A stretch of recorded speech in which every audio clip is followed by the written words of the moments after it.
que los tiempos se están acabando, estamos acercándonos al fin. Hermanos, y el mundo a nuestro alrededor, ustedes saben que está cambiando drásticamente. Están sucediendo muchas cosas que nos inquietan. Están sucediendo muchas cosas que ni siquiera entendemos bien por qué suceden. Pandemias, limitaciones, confinamientos, revoluciones sexuales, cambios de sistemas políticos, exaltación de la rebelión, cambios de gobierno. Todas son cosas que, si uno las mira en su conjunto, ve que realmente están pasando de una manera muy diferente a como era tal vez 10, 15 o 20 años atrás. Y cuando miramos todos esos acontecimientos con un poquito de atención, no hace falta o no es necesario que uno esté todo el día viendo eso. Nada más siendo avisados, siendo prudentes y entender qué es lo que ocurre a nuestro alrededor. Cuando uno presta un poquito de atención, pues todo esto le causa a uno un poco de inquietud.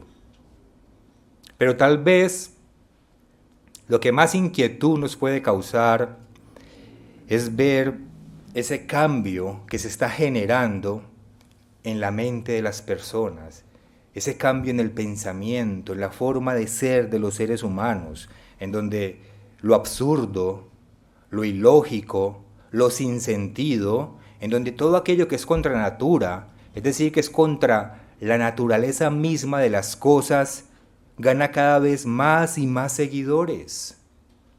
Entonces uno se sorprende de ver cómo es posible que existan en el mundo tantas personalidades, tantos políticos, tanta gente famosa y poderosa, tantos empresarios, instituciones gubernamentales,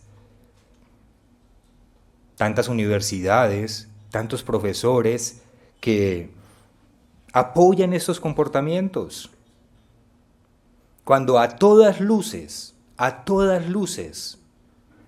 se nota, se observa que son comportamientos destructivos, que son malsanos para la misma salud nuestra. Son comportamientos que sabemos que solamente están contribuyendo a un caos cada vez más y más y más grande. Y uno se pregunta, pero ¿por qué todos estos grandes personajes del mundo como que apoyan estas cosas, como que no caen en la cuenta o como que les interesa llevarnos a ese caos? Y la respuesta a por qué lo hacen es que sí, les interesa llevarnos a ese caos. Hay una razón por la cual estas personas hacen lo que hacen. Y esa razón es que ellos tienen su propia visión del mundo. Y su visión del mundo es muy diferente a lo que ahora nosotros estamos viviendo. Y aquí no estoy hablando de conspiraciones ni nada por el estilo. Estoy hablando de hechos que cada uno de nosotros puede constatar en la sociedad en la que sea, en la que se encuentre. Hace más de 200 años, John Adams, que ustedes saben que fue el segundo presidente de los Estados Unidos, escribió una carta dirigida a un gobernador de un estado de allá de los Estados Unidos, creo que era en Virginia, y en esa carta, aquí tengo anotado, él le dice lo siguiente a ese gobernador.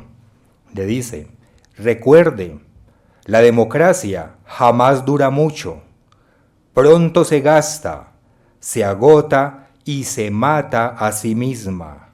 No ha habido hasta ahora una democracia que no se haya suicidado.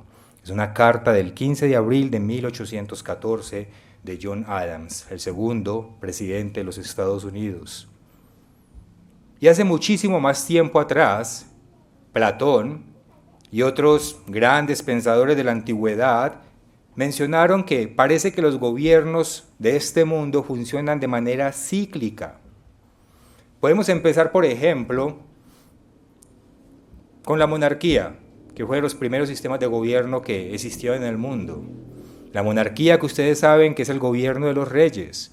Al principio, pues el pueblo encantado con su rey y con sus príncipes y los miran de una manera como idílica, muy soñada, pero después de un tiempo empiezan a ver los lujos y el derroche en el que vive el rey y su familia real, mientras que la gran mayoría del pueblo vive casi que en la pobreza absoluta. Eso fue lo que despertó la rabia en la Revolución Francesa por allá en 1789, si mal no recuerdo que fue la fecha. Eso fue lo que despertó la rabia, porque el rey y los nobles vivían en una opulencia. Ustedes han visto de pronto en videos y en fotos esos palacios franceses donde el detalle era exagerado, la opulencia, el lujo en el que vivían. Y usted salía del palacio y el pueblo era un pantanero. El pueblo se cansó de eso y se rebela contra eso. Entonces, ¿qué hacen? Se levantan en una rebelión y derrocan la monarquía. Y entonces surge, por ejemplo, por lo general después de la monarquía, lo que llamamos una aristocracia, que es el gobierno de las élites o de los ricos. Surgen las aristocracias o las oligarquías, que hacen lo mismo, concentran el dinero y el bienestar para ellos. Y cuando el pueblo se da cuenta de eso, también se rebela contra las aristocracias o contra las oligarquías, contra el gobierno de los ricos, y las derrocan. Y entonces le dan paso a la democracia, que es supuestamente el gobierno del pueblo. Y después de un tiempo, la gente se da cuenta de la abrumadora corrupción que trae la democracia. Y se dan cuenta de que también, aunque un poco más dividido, más repartido los bienes, pero se da cuenta también de la corrupción que se viven en estos gobiernos democráticos. Y entonces la gente se cansa de ellas. Y aprovechando esa libertad que se vive en las democracias, la gente empieza a rebelarse. Empieza a oponerse contra todo el gobierno, porque el gobierno es corrupto. Entonces me opongo al gobierno. Y todo lo que es oposición al gobierno lo aplauden. Y tienen razón, ¿no? Porque el gobierno es corrupto. O sea, yo no estoy diciendo que no tengan razón. Pero entonces empiezan a generar esos movimientos de rebelión en las democracias para ir generando una especie de anarquía. Una anarquía que se revela a toda autoridad. Una anarquía donde cada quien hace lo que bien le parece y lo que quiere. Una anarquía que se revela contra todo sentido de autoridad y hace que las democracias se conviertan en una masa caótica,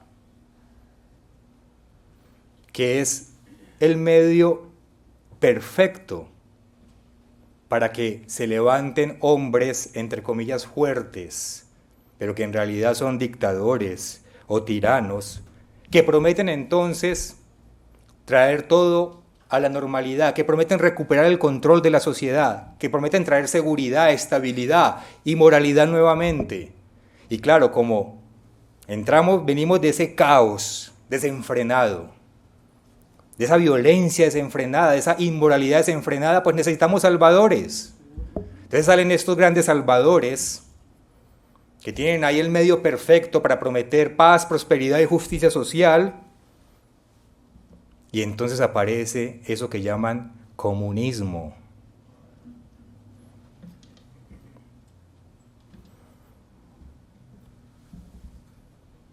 Y cuando ya llevan un cierto tiempo en ese comunismo, y cuando el pueblo está cansado de vivir en la pobreza absoluta, porque está demostrado una y otra vez que el comunismo solamente genera pobreza y pobreza y pobreza, no funcionó el sistema, y solamente le conviene a los que están en el poder, pero el pueblo empieza a rebelarse también de ese comunismo.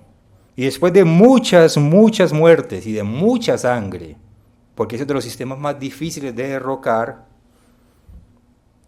entonces se cae el comunismo y empieza nuevamente el ciclo, que puede ser en un orden diferente al que acabamos de hablar. Pero esos son los ciclos de los gobiernos en la humanidad. Eso es lo que nos ha mostrado y lo que nos ha enseñado la historia en diferentes momentos y lugares una y otra vez. Esos son los ciclos del monopolio de los gobiernos. Entonces la pregunta para nosotros es, ¿en qué parte nos encontramos ahora? ¿En qué parte de ese ciclo estamos? Piensen en eso por un momento, reflexionen en sus mentes.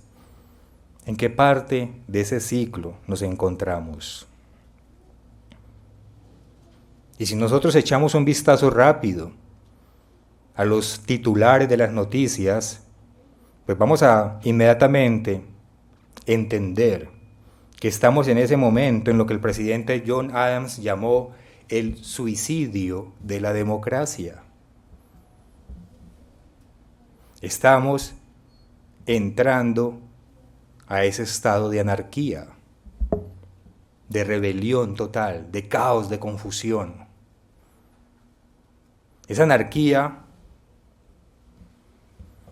que exalta la rebeldía como si fuese un valor, como si fuese algo bueno. Esa anarquía que aplaude a todo aquel que grita. Esa anarquía que aplaude a todo aquel que destruye, que lo ve como un valiente, aquel que golpea a la autoridad, solamente porque tiene el derecho de hacerlo. Solamente porque tienen el derecho de hacerlo. Usted vio en las noticias hace un par de días de aquí de México con los migrantes. Yo no justifico eso. Que vino una caravana, la policía intentó frenarlos y agredieron a la policía. Y el titular y las autoridades inmediatamente, pero no los tocamos, nosotros nunca los agredimos a ellos. Todo está bien, nada más los agredidos fuimos nosotros. Como que si estuviese bien agredir a la autoridad. Pues ambas cosas están mal. Ambas cosas están mal. Uno no puede agredir al pueblo, pero el pueblo tampoco puede agredir la autoridad. Y eso es el enfoque que se está perdiendo. Y salieron los gobernadores y secretarios de no sé qué a decir, no, pero miren, fueron los policías los que salieron lesionados. Entonces todo bien. Nosotros como autoridad nunca atacamos a nadie. Yo no estoy diciendo que los ataquen, pero tampoco está bien. Tampoco está bien esa rebeldía a la autoridad. Estamos en esa parte del ciclo en la que la realidad biológica, la realidad de lo que vemos, de lo que somos como seres humanos, se rindió a la fantasía. En España, en estos momentos, están aprobando una ley que permite a los niños de 14 años operarse y cambiarse el sexo. De 14 años. Primero que todo, ¿quién dijo que el sexo se cambia? El sexo no se cambia. No se puede caer en esas falacias.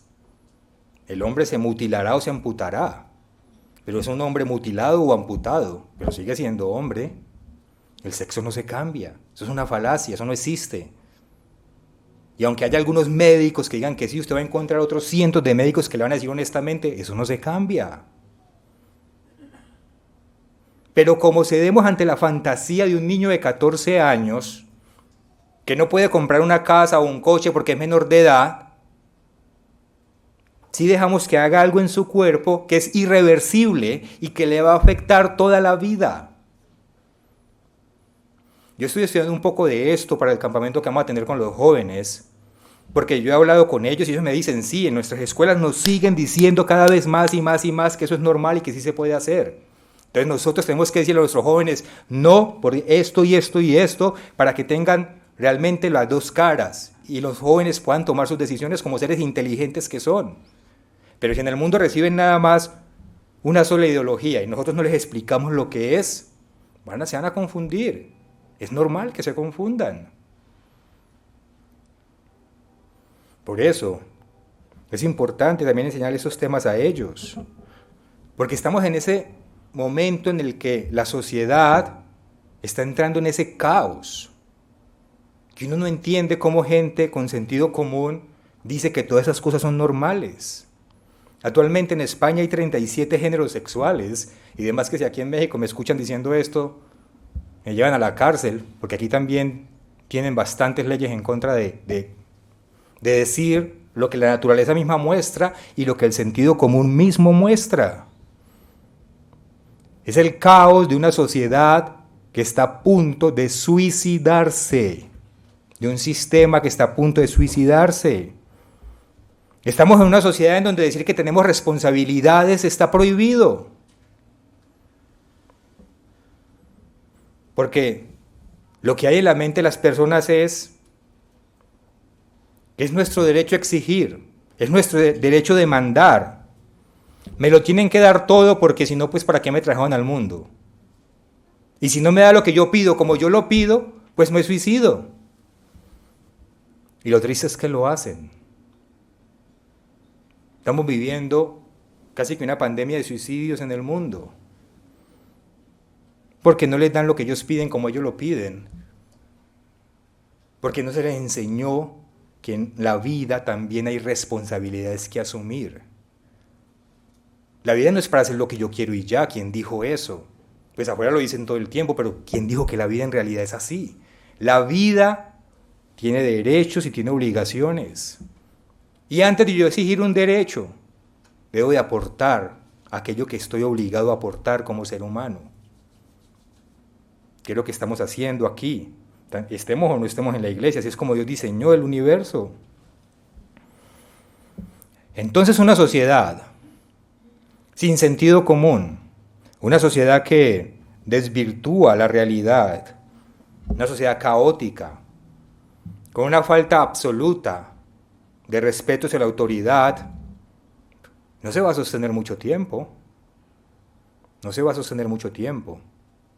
Sencillamente está acabando su propia tumba. Este sistema está acabando su propia tumba. Por eso vemos tantas cosas raras sucediendo a nuestro alrededor. Nos está tocando ver una transformación de la sociedad. Algo que antes no se veía en la forma como se ve ahora.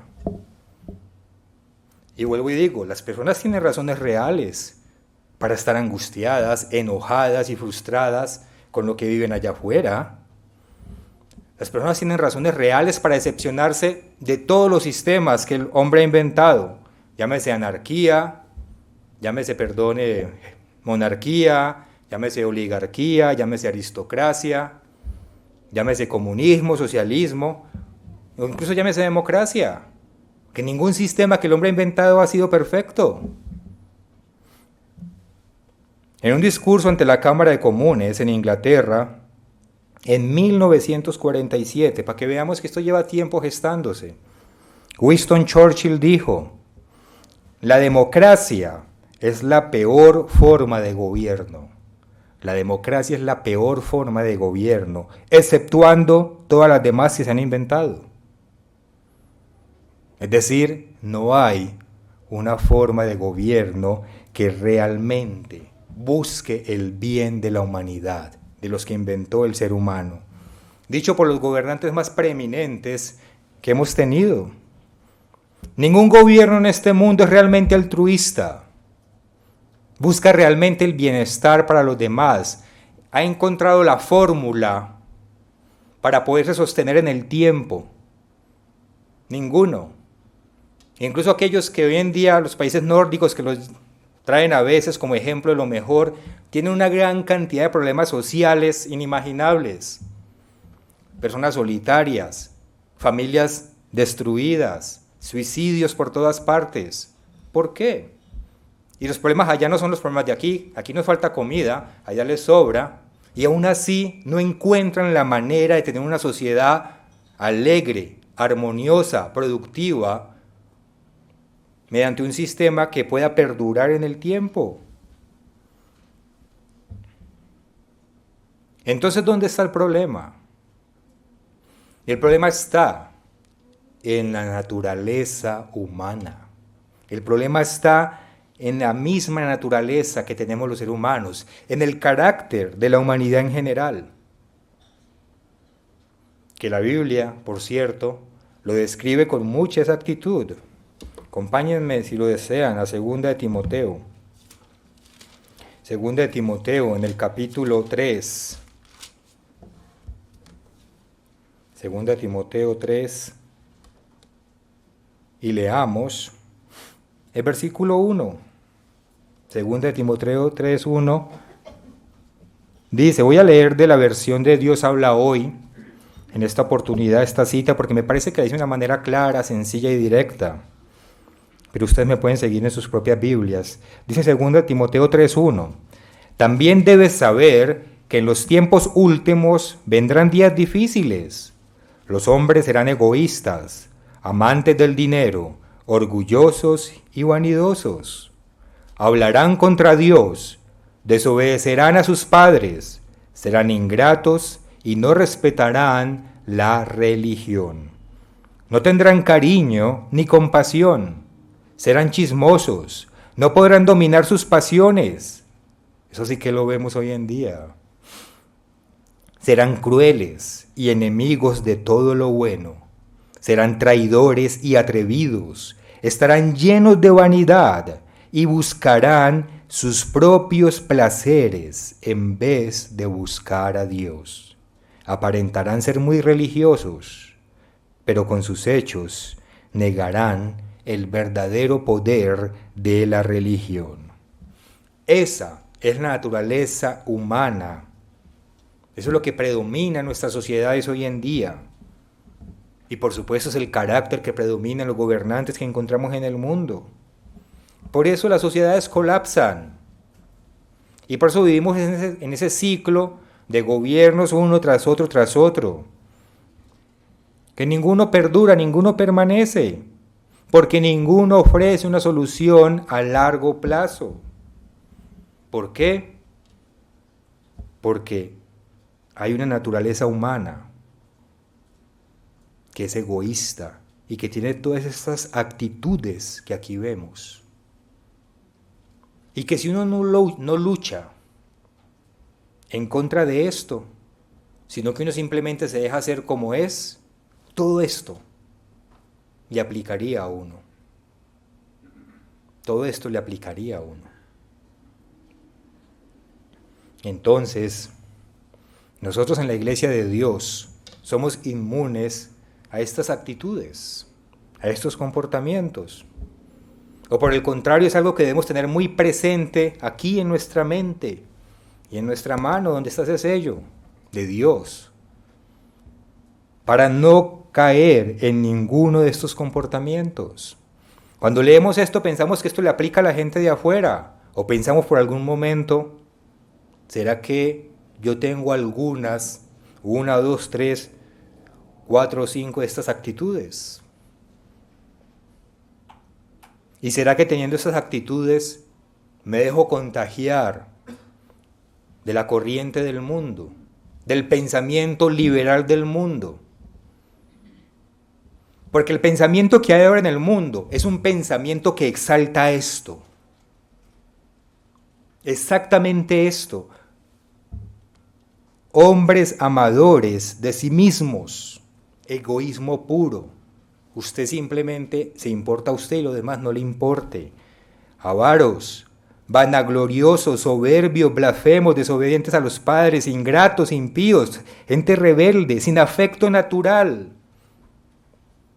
Dice la Reina Valera, implacables, calumniadores, crueles, aborrecedores de lo bueno.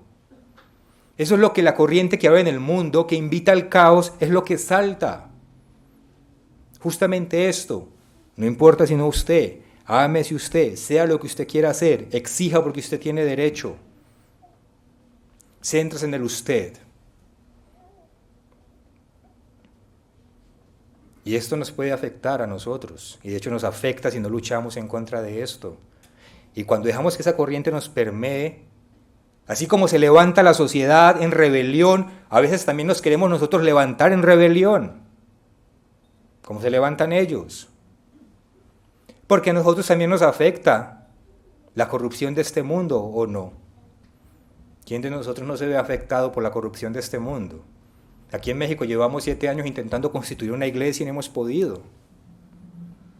¿Por qué? Porque yo mismo estuve allá como abogado.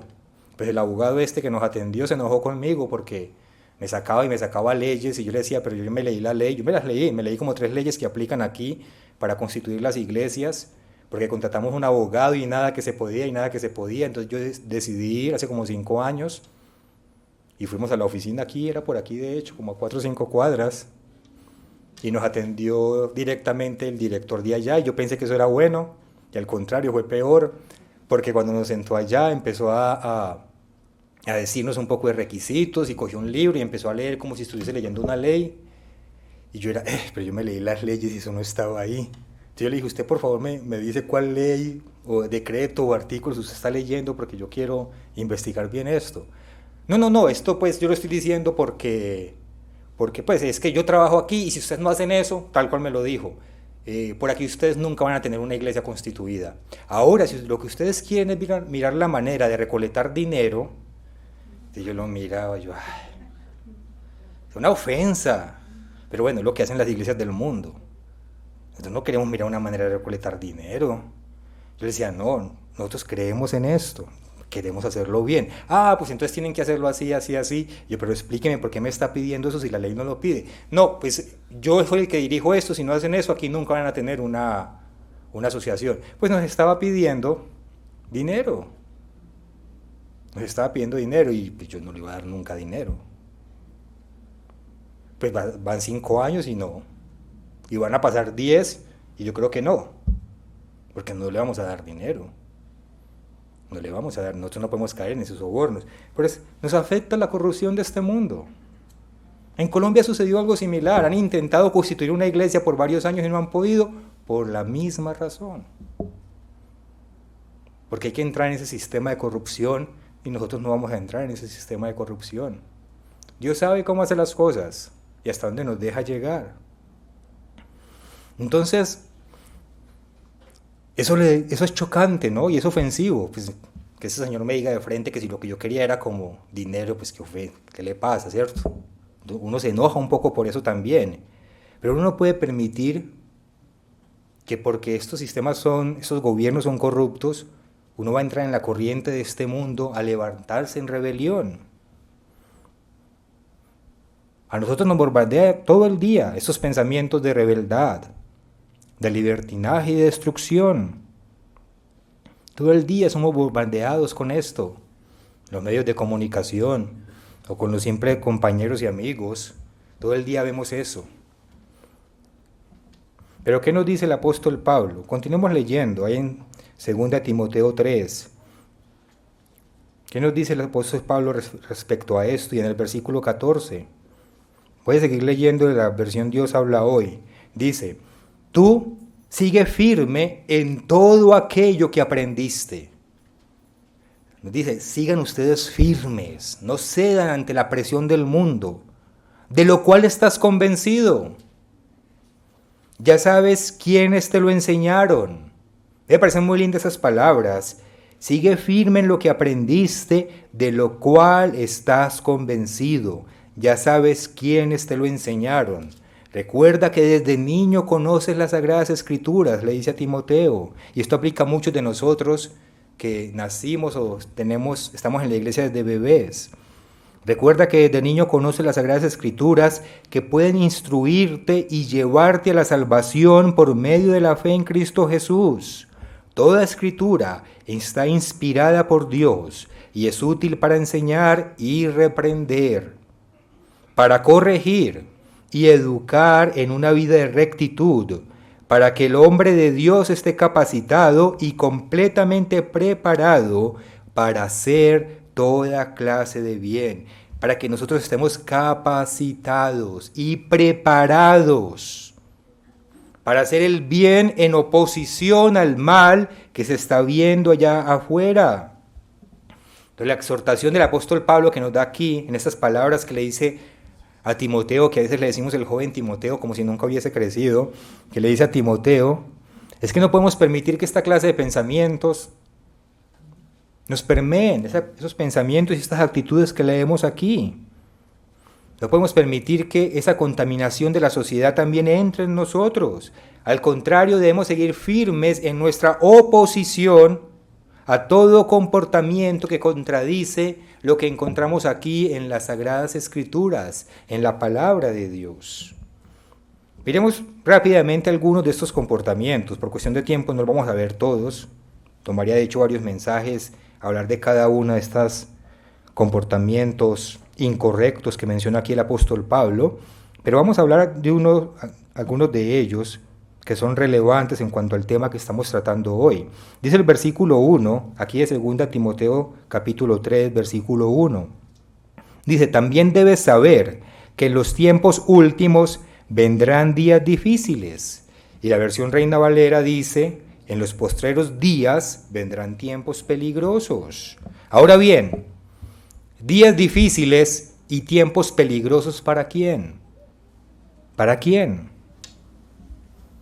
Para la verdad, para la sana doctrina. Tiempos peligrosos para el comportamiento conforme a la palabra de Dios.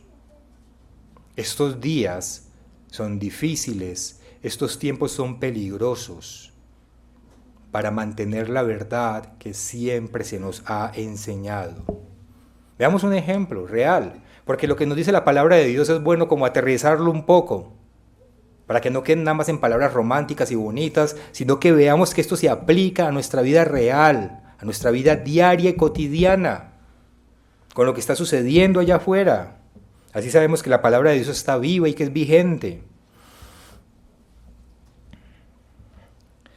Hace pocos años, el periódico Telegraph publicó la siguiente noticia.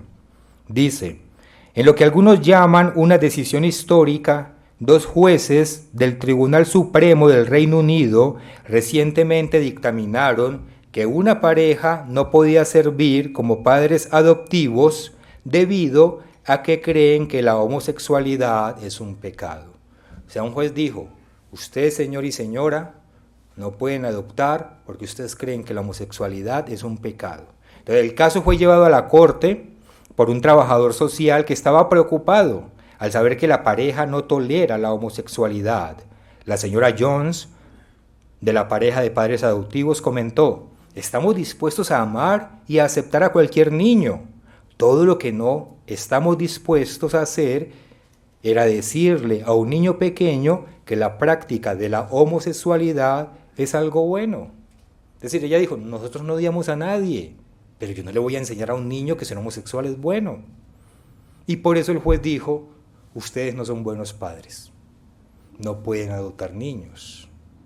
El Centro Legal Cristiano comentó en una declaración que la decisión del tribunal envía un claro mensaje de que las creencias éticas cristianas ortodoxas, es decir, tradicionales, son potencialmente perjudiciales para los niños y que los padres cristianos, con puntos de vista principalmente cristianos, no son aptos para ser considerados como potenciales padres adoptivos. Es decir, que nosotros, queridos hermanos, por el solo hecho de vivir y practicar lo que dice la palabra de Dios, ya somos malos para el gobierno.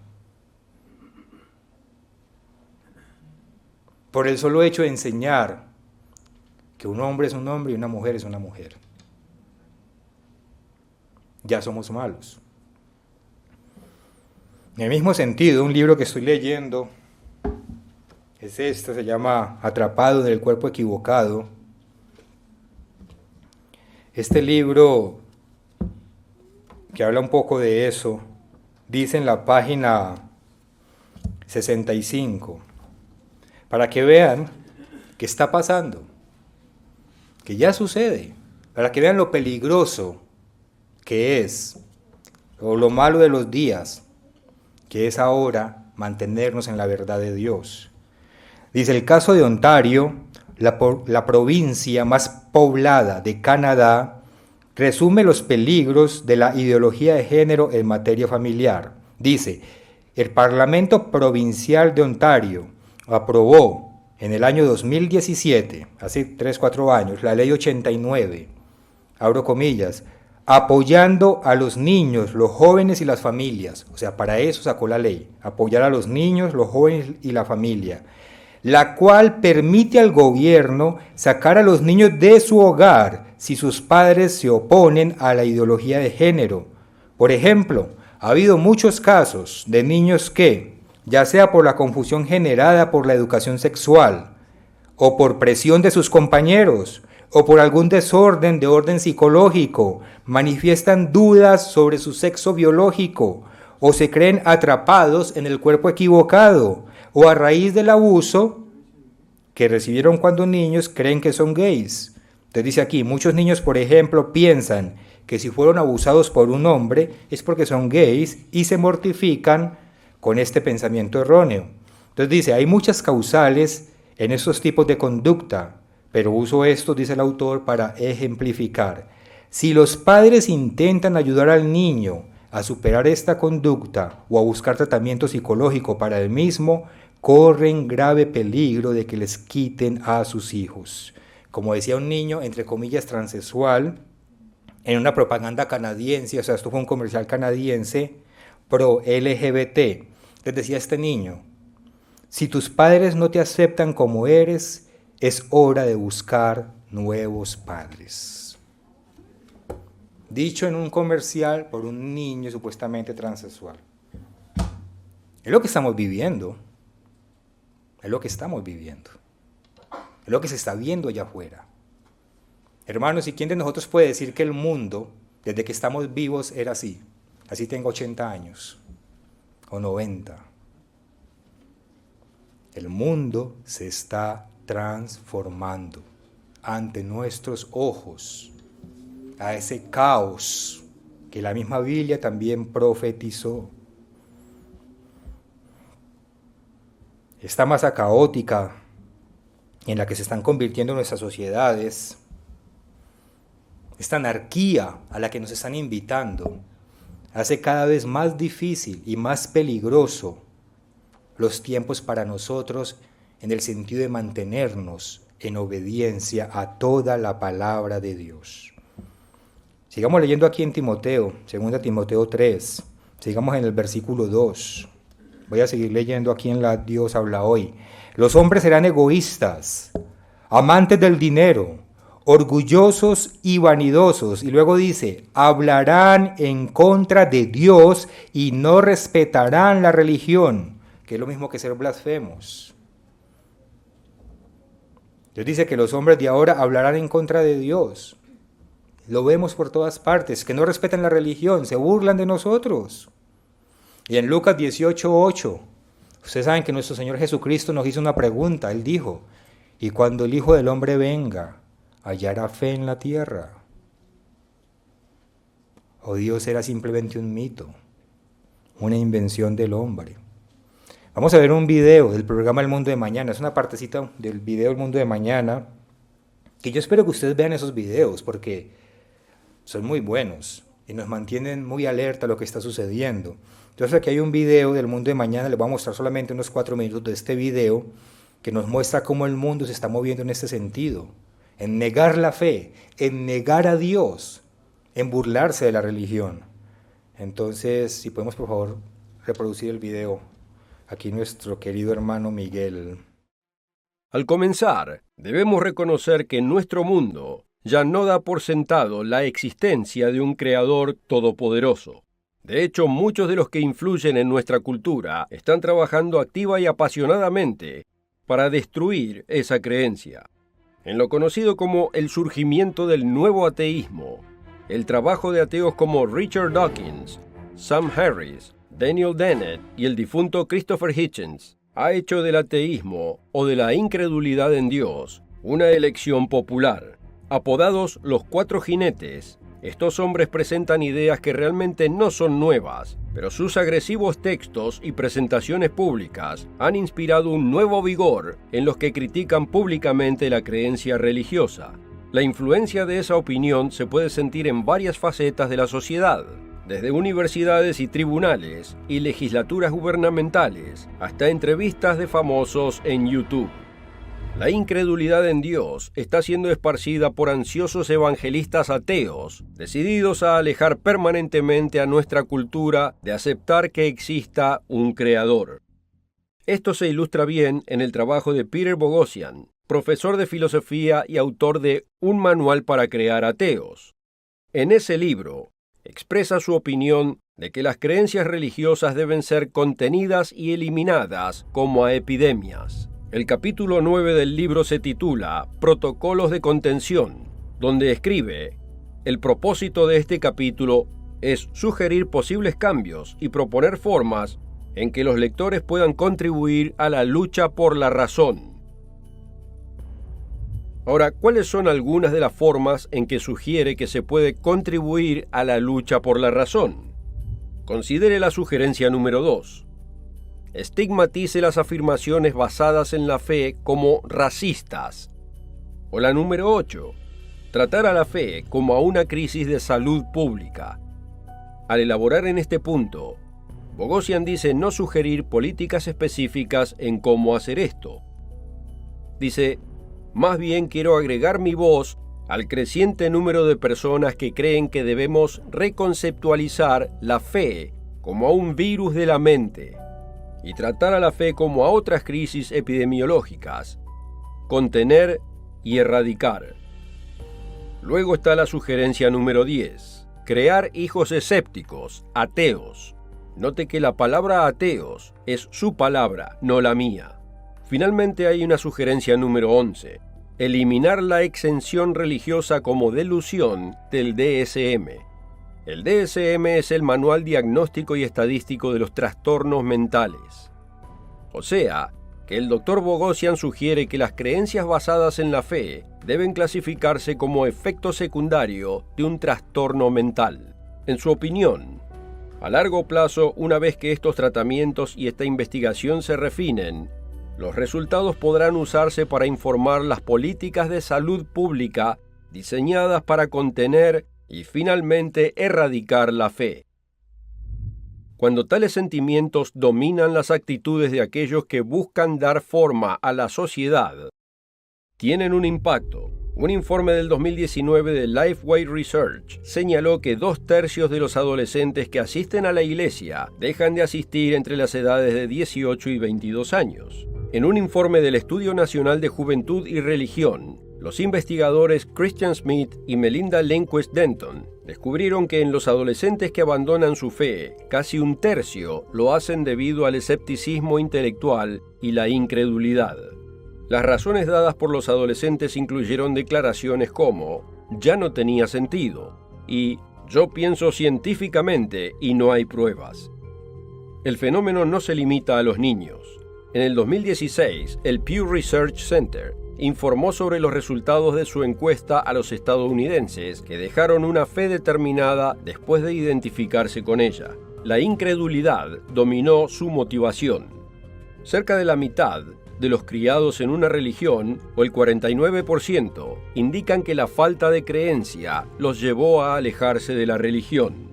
Esto incluye a muchos encuestados que mencionan la ciencia como la razón por la que no creen en las enseñanzas religiosas, incluyendo uno que dijo: «Ahora soy científico y no creo en los milagros». Otros hacen referencia al sentido común, o la lógica, o una falta de evidencia, o simplemente dicen no creer en Dios.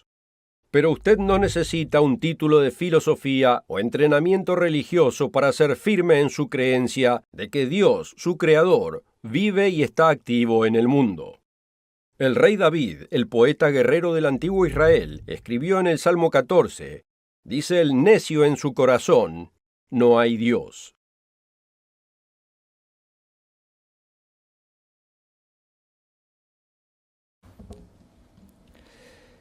Dice el necio en su corazón, no hay Dios. Vayamos a esa escritura, vayamos al Salmo 14.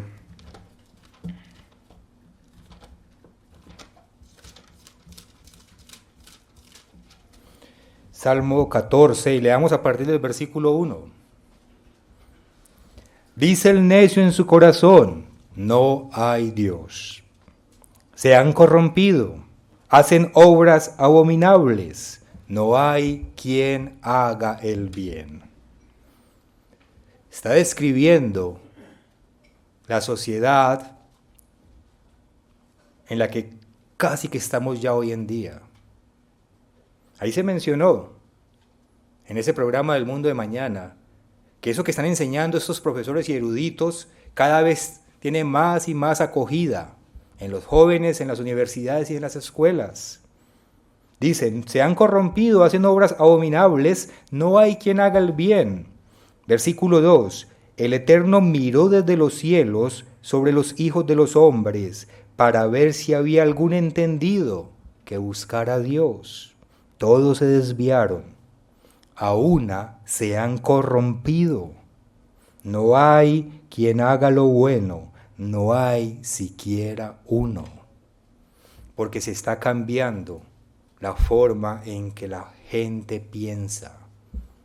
Obviamente esto es hablando en términos generales, porque está el pueblo de Dios, que sí debemos esforzarnos por hacer el bien, y por eso la importancia de no dejarnos contaminar con el pensamiento del mundo. Versículo 4, ¿no tienen discernimiento todos los que hacen iniquidad?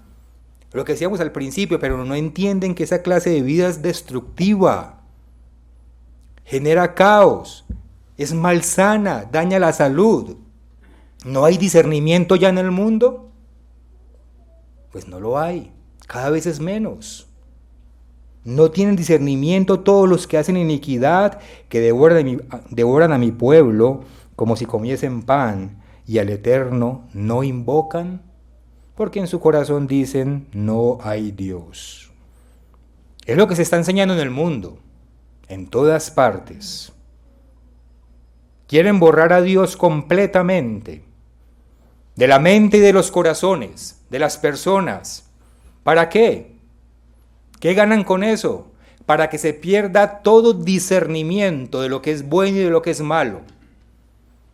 Si decimos que Dios es un mito, si sacamos a Dios de aquí, no hay ningún parámetro moral. No importa tener sexo entre hombres, mujeres, con animales o con niños. No hay ningún freno. Porque las sociedades y las religiones, aunque equivocadas, cuando medio siguen esto, tienen un freno. Tienen un límite moral. Y cuando borramos a Dios, se acaban los límites morales. Y entonces no hay cargo de conciencia. Que por eso es lo que quieren. No, la fe es una enfermedad. ¿Qué les parece? Sacaron la homosexualidad de la lista de enfermedades y ya quieren meter la fe como una enfermedad. Llaman a lo bueno malo y a lo malo bueno. Y por eso la sociedad va rumbo a esa destrucción, a ese caos que ya estamos viendo. Pero nuevamente, recordemos lo que nos exhortó el apóstol Pablo, a todos nosotros y también a los jóvenes. En el versículo 14, donde estábamos en 2 Timoteo capítulo 3, y en el versículo 14,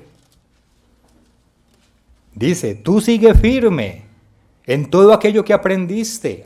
Nos lo dice a nosotros y a los jóvenes, de lo cual estás convencido. Y esa es la pregunta, ¿estamos realmente convencidos? Y nuestros jóvenes están realmente convencidos. Y padres están haciendo su labor de convencer a sus hijos en esta verdad. Estamos convencidos. Tenemos que ser activos, proactivos, demostrándonos a nosotros mismos que esta es la verdad y por qué es la verdad. Tenemos que ser proactivos. Debemos cuestionarnos, probarnos nuestra fe, entender por qué creemos lo que creemos, conocer de verdad y convencernos. Hermanos, el de nosotros que no esté realmente convencido de esto, tarde o temprano, la presión del mundo lo va a reventar, lo va a hacer quebrar. No va a resistir, ni él ni sus hijos. El que no esté plenamente convencido de que esta es la verdad y por qué es la verdad. el mundo. Leímos en Salmos, no hay uno que practique el bien, refiriéndose a la humanidad allá afuera. Y de nosotros, quien no esté verdaderamente firme, va a caer en la presión del mundo. Porque es constante, es fuerte, está por todas partes. Versículo 14 dice: ya sabes quiénes te lo enseñaron. Recuerda que desde niño conoces las Escrituras, que pueden instruirte y llevarte a la salvación por medio de la fe en Cristo Jesús. ¿Y quiénes nos han enseñado la verdad? Nuestros padres, nuestros ministros, y a los que nacieron en la iglesia o están desde pequeños, principalmente sus padres, si han hecho la labor que Dios nos dice aquí de enseñar a nuestros hijos, conocen la verdad. En la fiesta de los tabernáculos aquí en México vimos ejemplos muy bonitos de eso. Vimos varios niños, los de Óscar estaban recitando unos salmos, otros estaban con la historia de Jonás, cantando himnos.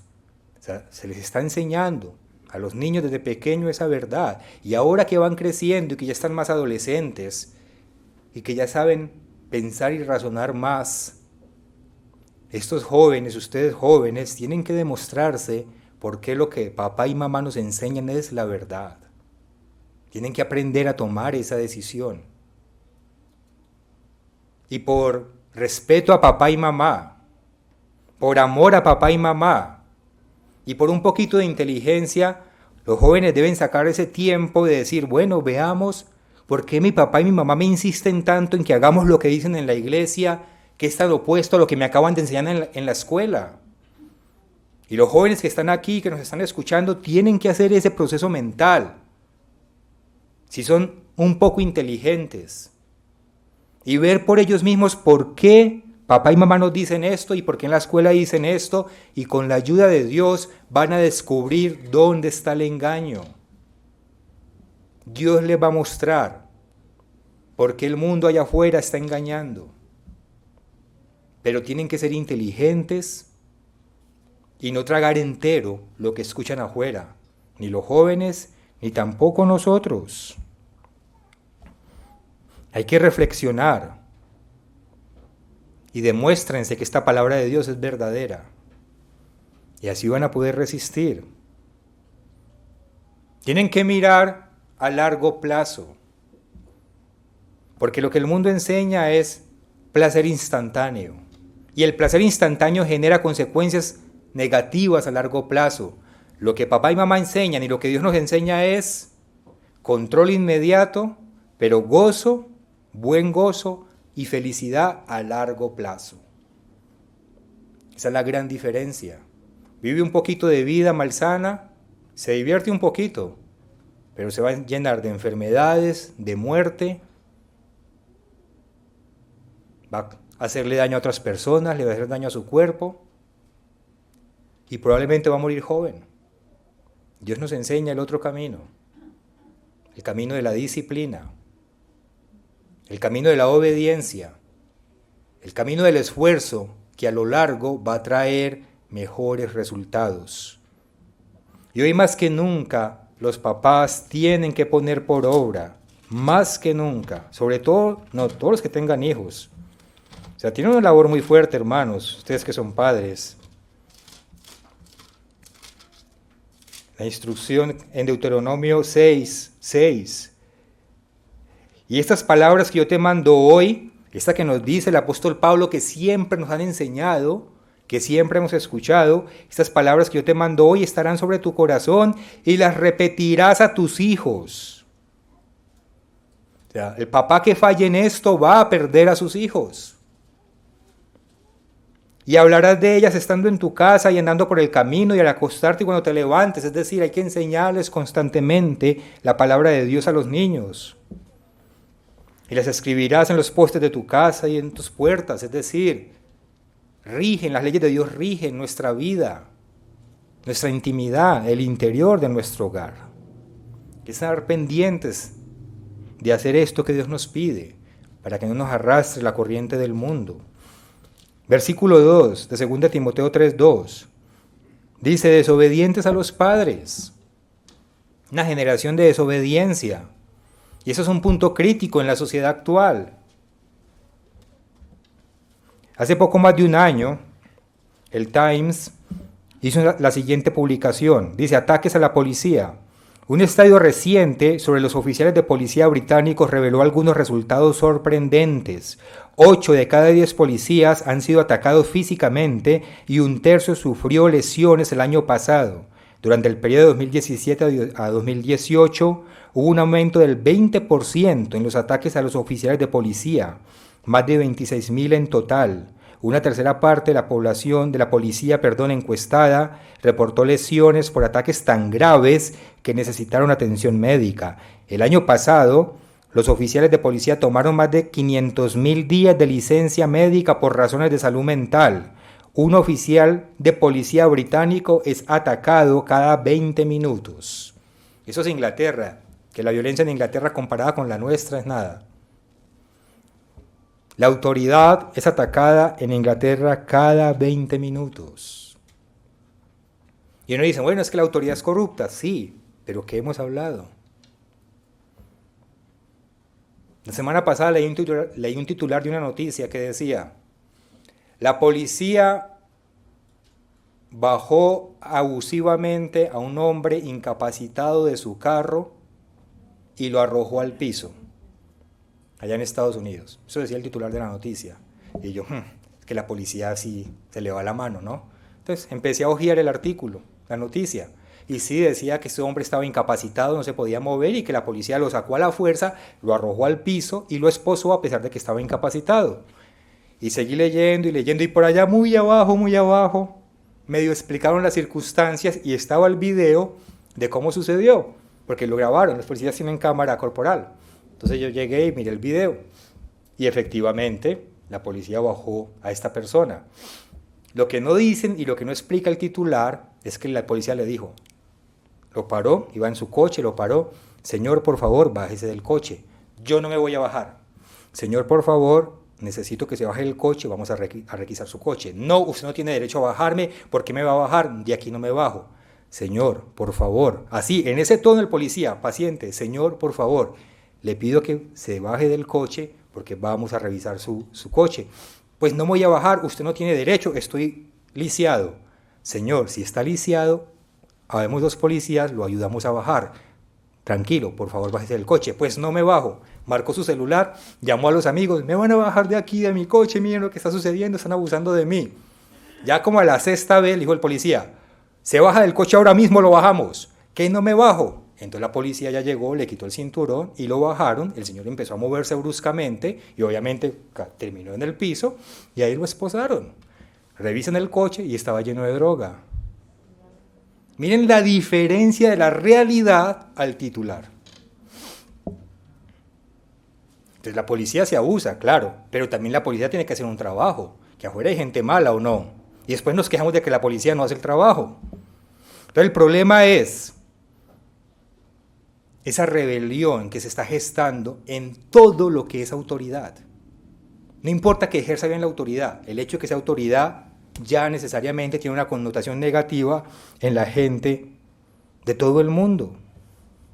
Y recordemos que nosotros, en la iglesia de Dios, nos ordena Dios, respetar toda autoridad. Respetar toda autoridad. Ustedes pueden leer, por ejemplo, Romanos en el capítulo 13, versículos 1 y 2, donde se nos pide que respetemos la autoridad. Podemos no estar de acuerdo con ella, eso está bien, pero otra cosa es irrespetarla. Y tenemos que obedecerla en todo aquello que no sea contrario a la ley de Dios. Esa es nuestra obligación. Sí, Señor, hago lo que usted me pide, me bajo del coche, bien pueda revise. Tenemos que respetar la autoridad y obedecerla en todo aquello que no transgreda la ley de Dios. Por cuestión de tiempo, pues no vamos a mirar todos estos comportamientos, pero los invito a que lean este capítulo 3 de 2 de Timoteo y mediten en lo que ahí se dice. Analicen cada uno de esos comportamientos, llévenlo a su vida diaria, muéstrale a Dios que nos muestra aquellos pecados que no son ocultos, por si hay alguna de estas actitudes en nosotros, pues erradicarlas, sacarlas de nuestra vida. Lo que es importante destacar es que nosotros, por más razones que tengamos, no podemos permitir que ninguna de esas actitudes descritas en Timoteo se aplique en nuestra vida. Nosotros no podemos caer en la corriente que está de moda, no podemos dejarnos influenciar por ese espíritu que ahora reina allá afuera, de rebeldía, de caos. Nosotros no podemos levantar nuestras voces para imponer nuestra propia justicia. No podemos hacer eso. El único lugar que nos lleva a eso es a contribuir a ese caos que se está generando, porque se está manipulando a las masas a eso. Levántase por su justicia, pero eso es contribuir a ese caos que hay allá afuera. Y no lo podemos hacer porque la justicia social, no la personal, claro que sí, nuestros actos personales son de justicia, pero la justicia social, el de la sociedad, el de este mundo, no va a llegar por nuestra propia mano, ni tampoco va a llegar por mano de ningún gobernante de este mundo. La justicia social, la verdadera justicia, solamente va a llegar por medio de nuestro Señor Jesucristo. Y eso tenemos que entenderlo y aceptarlo. ¿Pero por qué? Porque así son las cosas. El mundo está en un estado tal que no lo podemos cambiar. El poder para cambiarlo lo tiene Dios.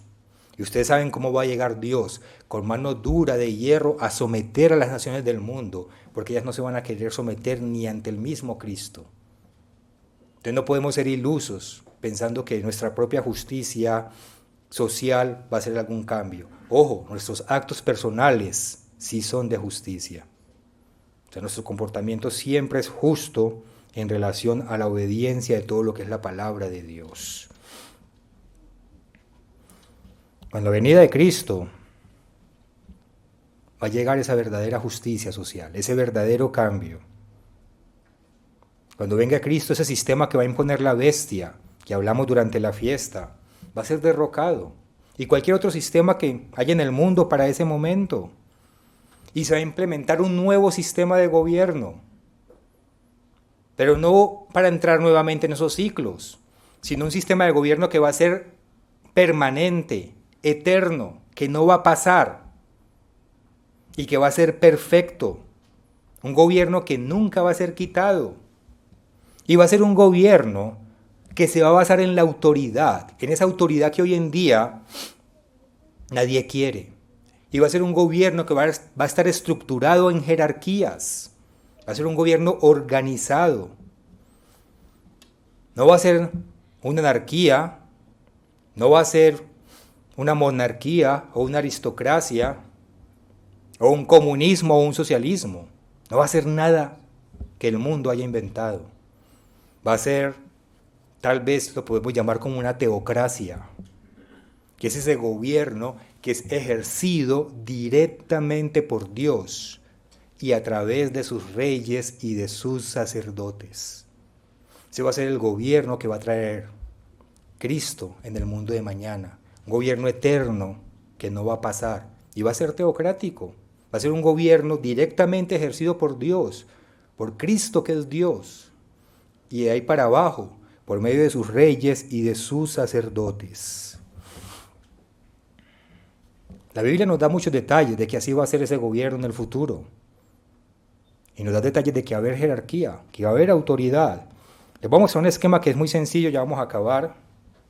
Un esquema sencillo y básico, pero que nos muestra cómo va a estar en parte estructurado ese gobierno de Cristo cuando venga a la tierra. Ese gobierno que va a ser directamente ejercido por Dios.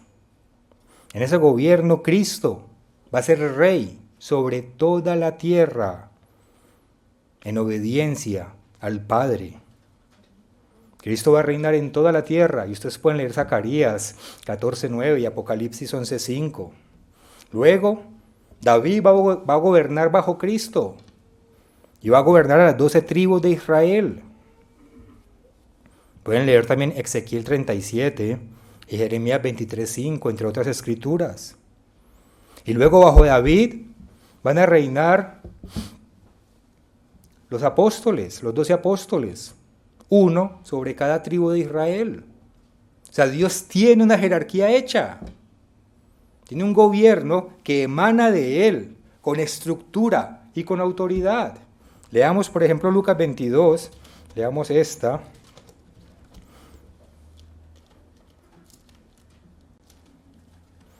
Lucas 22, versículo 29.